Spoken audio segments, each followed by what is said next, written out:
প্ৰদ্যুৎ বৰদলৈ আক্ৰমণৰ ঘটনাত জড়িত হৈ আছে প্ৰাক্তন কংগ্ৰেছী সদ্য বহিষ্কৃত ইমদাদুল ইছলামৰ নেতৃত্বত হৈছিল আক্ৰমণ নগাঁও মৰিগাঁৱৰ পৰা আহিছিল আক্ৰমণকাৰী আৰক্ষীয়ে চিনাক্ত কৰিছে আক্ৰমণকাৰীক যেটো কালিৰ দিনটোত সংঘটিত হৈছিল কি আক্ৰমণৰ ঘটনা তেওঁৰ বাহনৰ ওপৰত আক্ৰমণ কৰিছিল এক প্ৰকাৰ শূন্য বিচূৰ্ণ কৰিছিল তেওঁৰ বাহন আৰু শেহতীয়া খবৰ অনুসৰি প্ৰদ্যুৎ বৰদলৈ আক্ৰমণৰ ঘটনাত প্ৰাক্তন কংগ্ৰেছী জড়িত আছিল বুলি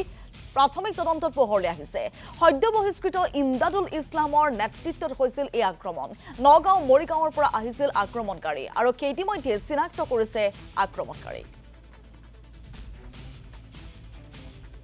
পৰিদৰ্শন কৰিলোঁ আৰু গোটেই ডিটেইলছ লৈছোঁ আৰু ঘটনাৰ লগত যিবিলাক অভিযুক্ত জড়িত হৈ আছে আইডেণ্টিফাই কৰা হৈছে বেছিভাগে আৰু ইয়াত বিভিন্ন জিলাৰ পৰা মানুহ জড়িত হৈ আছে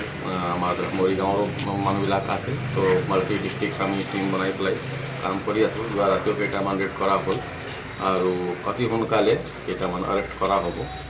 আৰু এই বিষয়ে ফাৰ্ডাৰ ডিটেইলছ আমাৰ এছ পি চাহাবে দিব যিখিনি গম পাইছোঁ যে এজন ইমদাদুল ইছলাম তেওঁ যোৱা পৰহি তেওঁ কংগ্ৰেছৰ পৰা বহিষ্কাৰ কৰিছে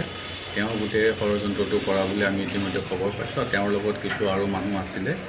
তেওঁলোকে লাহৰীঘাট বুঢ়াগাঁও অঞ্চলৰ পৰা ইয়াত আহি কৰ্মটো কৰিছে আৰু ইয়াত লোকেল মানুহৰ সোধপোছতো তেওঁলোকে কাকো ধৰিব পৰা নাই আমি যিখিনি আইডেণ্টিফাই কৰিছোঁ এজন আমি মেইন যিজন ছাছপেক্ট তেওঁ হ'ল ইমদাদুল ইছলাম আৰু তেওঁৰ লগত আৰু কিছু জড়িত আছে সেইখিনি আমি ধৰাৰ ব্যৱস্থা কৰি আছোঁ আমাৰ টীম এতিয়া ইতিমধ্যে